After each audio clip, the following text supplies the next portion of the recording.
That day, I realized I was no longer welcome there. I had driven 40 minutes. Through rain. Through traffic. Through hope. I had made a casserole. My mother's recipe. The one my son used to love when he was a boy. I had wrapped it in foil. I had placed it in a basket. I had driven to his house. I knocked on the door. No answer. I knocked again. Louder. No answer. I saw the curtain move. Someone was home. Someone was watching. Someone did not want to see me. I stood there for 10 minutes. 15 minutes. 20 minutes. The rain started. Soft at first. Then harder. I did not have an umbrella. My hair got wet. My coat got wet. The casserole got wet. I knocked one more time. Nothing. I looked up at the window.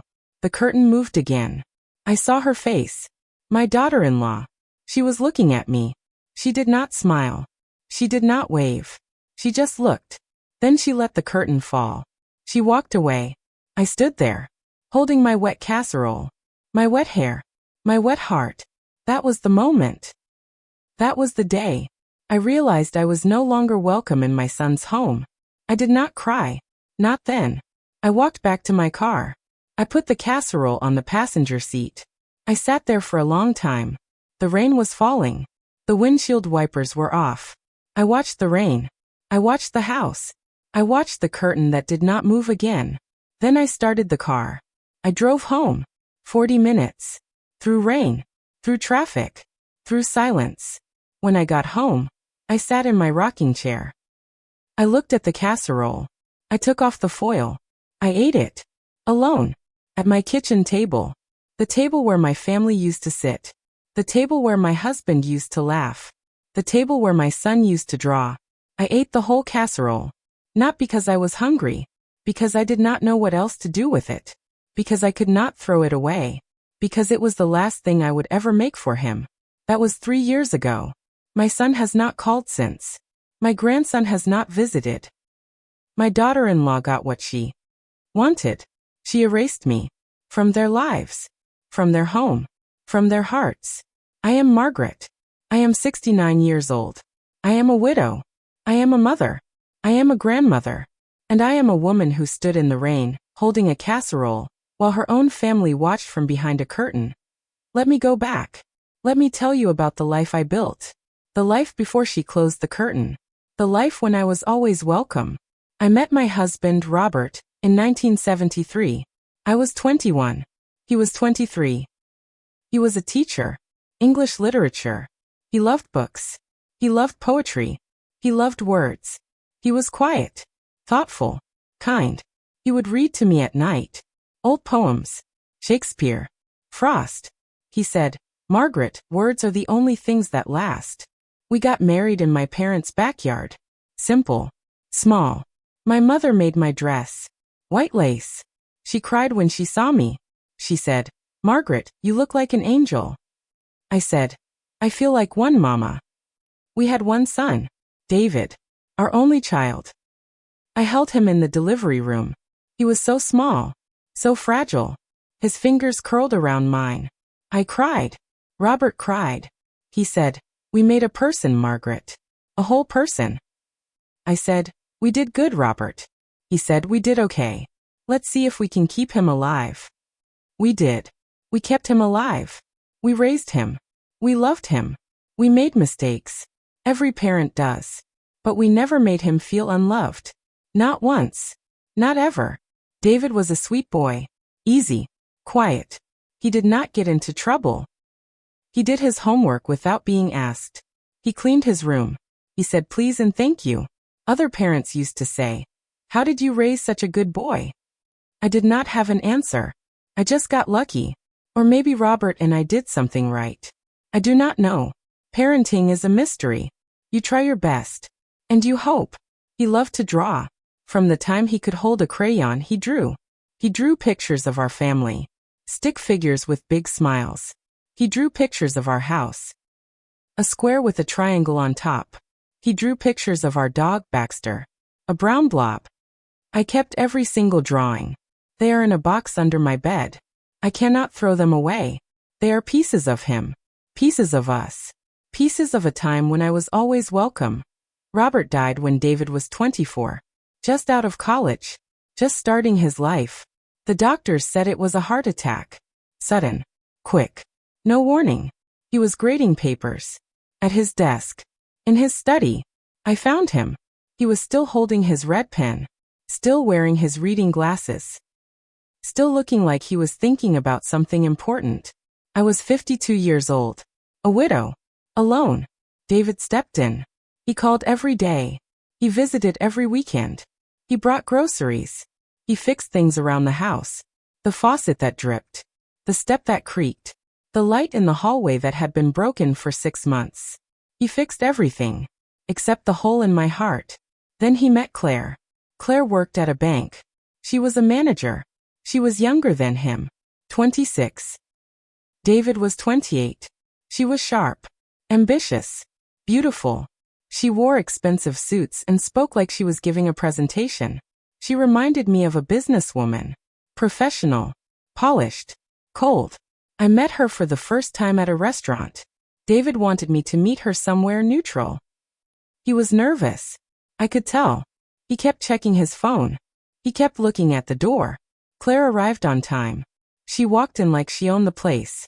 She sat down. She said, "You must be Margaret. David talks about you all the time." I said, "All good things, I hope." She smiled. But her smile did not reach her eyes. It was a smile she had practiced. A smile she used at work.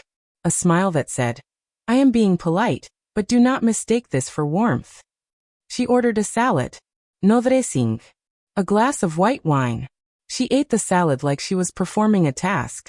She talked about her career. Her promotion. Her goals.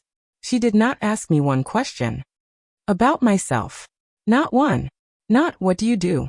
Not what do you like. Not how are you doing after losing your husband. After she left, David said, "So, what do you think?" I said, "She is very professional." He said, "That is a good thing, Mom. She knows what she wants."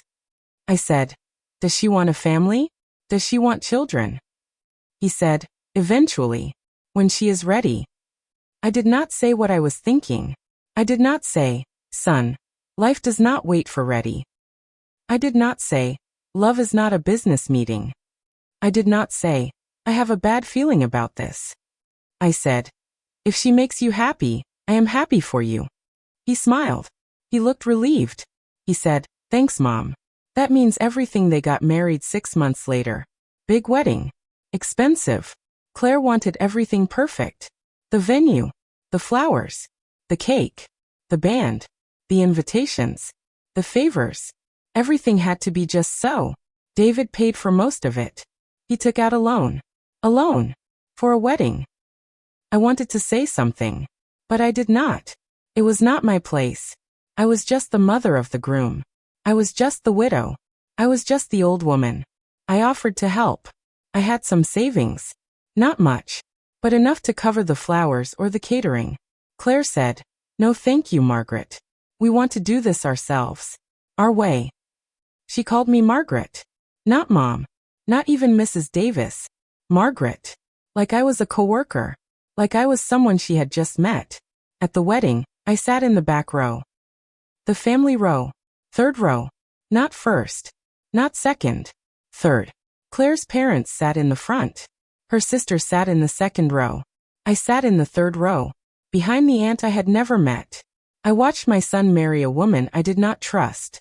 I watched him put a ring on her finger. I watched him kiss her. I watched him smile. And I smiled too. I clapped. I cheered. I wiped away a tear. I did everything a mother is supposed to do. But inside I was breaking. After the wedding things changed. Slowly. Like a tide coming in you do not notice at first.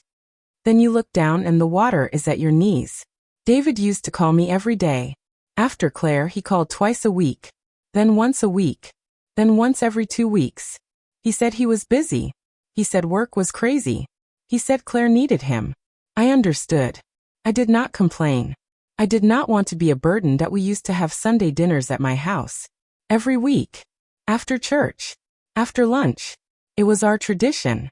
After the wedding, Claire started making excuses. David would call and say, Claire is tired. Claire has a headache. Claire has to work tomorrow. Then David stopped calling. I would call him. He would answer sometimes. Short conversations. 2 minutes. 3 minutes. He would say, "Everything is fine, Mom. Just busy." Then he would say he had to go. Then he would hang up. I started counting the days between calls. 7 days. 14 days. 21 days. 30 days. I would mark them on the calendar on my refrigerator. A small X for every day he did not call. The calendar filled with X's. I tried calling Claire. Once. Twice. She did not answer. I left a message. Claire. It is Margaret. Just calling to say hello. Hope you are both doing well. Love you. She did not call back. I tried sending cards. Birthday cards. Anniversary cards. Just because cards. I would write little notes inside. Thinking of you. Missing you. Love, Mom. No response. I tried showing up. With casseroles. With cookies. With excuses. I was in the neighborhood. I had extra food. I just wanted to see you. Claire would open the door. She would stand in the doorway. She would not invite me in. She would take the casserole.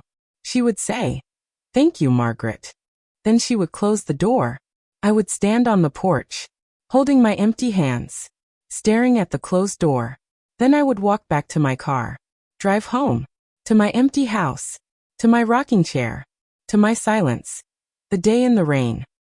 That was the day everything broke. David had not called in 3 weeks. I had not seen my grandson Jacob in 2 months. I missed him. I missed his laugh. I missed his drawings on my refrigerator. I missed being his grandmother. So I made a casserole.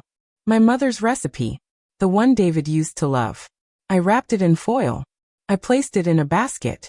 I drove to their house. It was raining. Not hard. Just enough to make the road slick. Just enough to make the world gray. I drove carefully. I did not want to get into an accident. I did not want to miss the chance to see them. I arrived at 2 o'clock. I parked in the driveway. I walked to the front door. I knocked. No answer. I knocked again. Louder. No answer. I saw the curtain move. Someone was home. Someone was watching. Someone did not want to see me. I stood there, holding my casserole, waiting, hoping, praying. The rain got harder. My hair got wet. My coat got wet.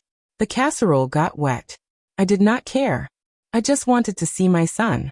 I just wanted to see my grandson.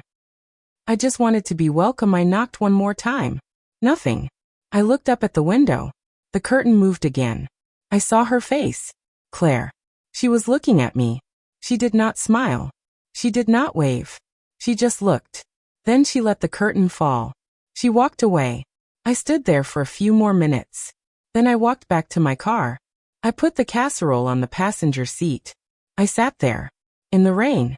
In the dark. In the silence. I did not cry. I could not. I was too numb. Too empty. Too tired. That was the moment. That was the day. I realized I was no longer welcome in my son's home. Drove home. 40 minutes. Through rain. Through traffic. Through silence. I did not listen to the radio. I did not call anyone. I just drove. Watching the windshield wipers. Watching the road. Watching the rain. When I got home, I sat in my rocking chair. I looked at the casserole. It was wet. The foil was wrinkled. The basket was soaked. I took off the foil. I looked at the food. My mother's recipe. The one I had been making for 40 years. The one my husband loved. The one my son used to ask for on his birthdays. I took a fork. I ate it. Standing in the kitchen. Alone. The food was cold. The cheese was hard. The sauce was thick. It did not taste right. But I ate it anyway. Because I did not know what else to do with it. Because I could not throw it away. Because it was the last thing I would ever make for him. I ate the whole thing. Not because I was hungry. Because I was empty. Because I needed to fill the hole. Because I did not know how else to make the pain stop. When I was done, I washed the dish. I dried it. I put it away. I sat in my rocking chair. I looked at the phone. I thought about calling David. I thought about leaving a message. I thought about telling him what happened. How I stood in the rain. How Claire watched from the window. How I ate the casserole alone. But I did not. What was the point? He knew. He was in the house. He was hiding. He was letting her close the curtain. He was choosing her over me. I stopped calling after that. I stopped visiting. I stopped hoping. I just sat in my rocking chair and waited. For what? I did not know. A year passed. 365 days of silence. I marked each day on my calendar. A small X. The X's filled the pages. Then I bought a new calendar and filled that one too. I did not call David. He did not call me. I did not see my grandson. I did not know if he was growing. I did not know if he was healthy. I did not know if he remembered me. I started going to church more. Every morning. Not just Sundays. I would sit in the back pew. I would light a candle. I would pray. I would pray for David. For Claire. For Jacob. For the family I had lost. The priest, Father Thomas, noticed me. He would sit next to me sometimes. He would say, "Margaret, you look tired. Is everything okay?" I would say, "Everything is fine, Father. Just tired." He would say, "You know you can talk to me. That is what I am here for." I would nod. I would smile. I would say thank you. And then I would go home. To my empty house. To my rocking chair. To my silence. I joined a support group. For parents of estranged children. There were other mothers there. Women like me. Women who had stood in the rain. Women who had eaten cold casseroles. Women who had watched curtains fall. Women who were waiting. Hoping. Praying that we would sit in a circle. We would share our stories. Some would cry. Some would laugh. Some would just sit in silence. I learned that I was not alone. That my pain was not unique. That thousands of mothers were sitting in rocking chairs, staring at walls, waiting for their children to come home. The call came on a Tuesday. I was in the garden, pulling weeds. My hands were in the dirt. The sun was warm on my back. The phone rang. I did not recognize the number. I almost did not answer. But something told me to pick up. It was the hospital. A nurse said, "Mrs. Davis? Your son David is here. He asked us to call you." My heart stopped. I said, "What happened? Is he okay?" The nurse said, "He is going to be okay. He had a minor heart attack. He is stable now. But he asked for you. Can you come?" A heart attack. Like his father. Like Robert. The same words. The same fear. The same race to the hospital. I said, "I will be there as soon as I can." I drove to the hospital in 20 minutes. It usually takes 40. I do not remember the drive. I do not remember the traffic. I do not remember parking the car. I only remember running. Running through the hallways.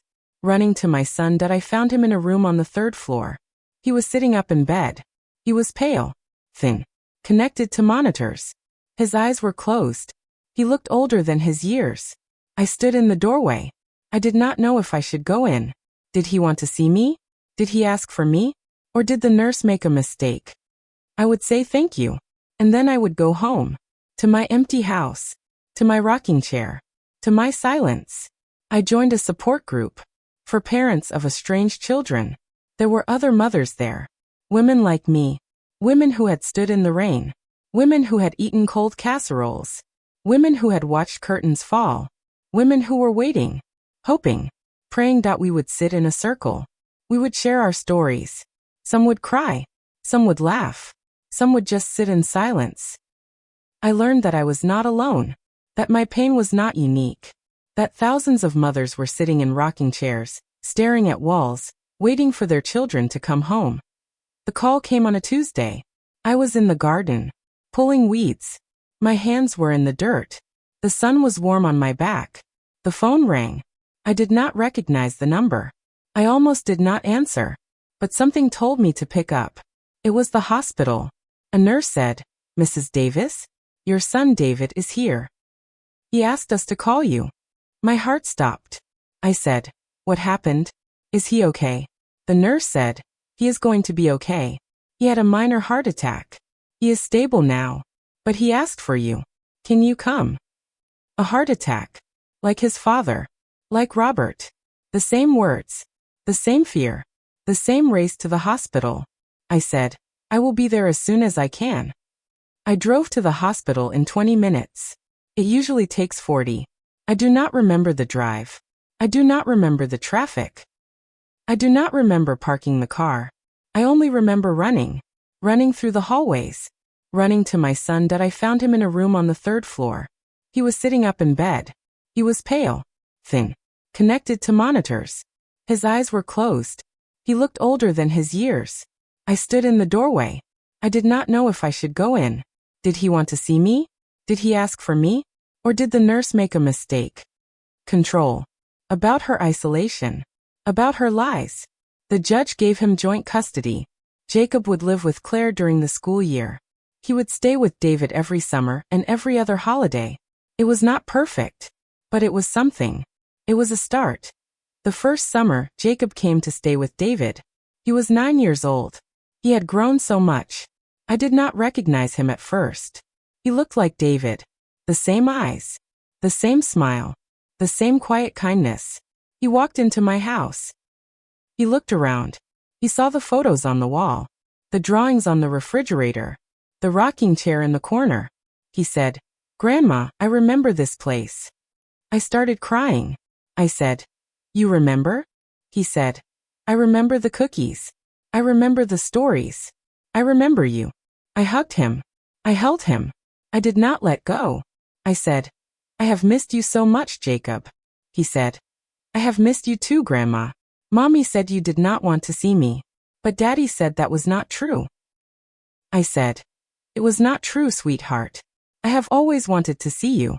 I have always loved you. I never stopped. He smiled. A big smile. The kind that lights up a room. He said, I love you too, Grandma. So here I am, 69 years old, living in my home. The home where I raised my son. The home where I thought I would grow old alone. But I am not alone. My son is here. He is in the kitchen. He is making dinner. He is humming. He is happy. My grandson is here. He is drawing at the table. He is drawing pictures of our family. 3 stick figures. Big smiles. He will put them on my refrigerator. Right in the middle. Where everyone can see them. My daughter-in-law is gone. The curtain is gone. The rain is gone. The cold casserole is gone. That day, I realized I was no longer welcome there. In their house. In their home. In their life. And I accepted it. I did not fight. I did not scream. I did not demand. I just walked away. Got in my car. Drove home. Ate the casserole. Alone. But I did not give up. I did not stop loving. I did not stop hoping. I just waited. And one day, the phone rang. And my son came home. I have learned something in this house. Something I want to share with you. Especially if you are a mother. A grandmother. A woman who has stood in the rain. A woman who has held a cold casserole. A woman who has watched a curtain fall. Here it is. You are always welcome. Not in their house. In your own heart. In your own home. In your own love. No one can close the curtain on that. No one can lock that door. No one can take that away from you. Keep standing. Keep waiting. Keep loving. Even when it rains. Even when the casserole gets cold. Even when the curtain falls. Because one day, the door might open. And your family might come home. That day, I realized I was no longer welcome there. But I also realized I was always welcome here. In my home. In my heart. In my love. And that was enough. I still talk to Robert. Every night. Before I go to sleep. I look at his photo. I tell him about my day. I tell him about David. About Jacob. About the casserole. About the rain. About the curtain. I think he can hear me. I think he is listening. I think he is proud of me. Not because I did everything right. I did not. But because I never gave up. Because I kept loving. Because I kept standing in the rain. That is all any of us can do. Keep standing. Keep loving. Keep hoping. Even when it is hard. Especially when it is hard. I am Margaret. I am 69 years old. That day, I realized I was no longer welcome there. But I am welcome here. In my home. In my heart. In my love. And I am not leaving. That is my story. Thank you for listening.